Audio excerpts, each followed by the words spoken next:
తెలుగువారి పెళ్ళి ఇలవైకుంఠమే మళ్ళీ సంప్రదాయమే సౌందర్యంగా సాగుతున్న పెళ్ళి ఇది తెలుగువారి పెళ్ళి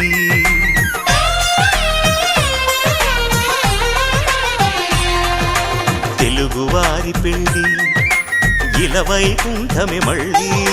సంప్రదాయమే సౌందర్యంగా సాగుతున్న పెళ్ళి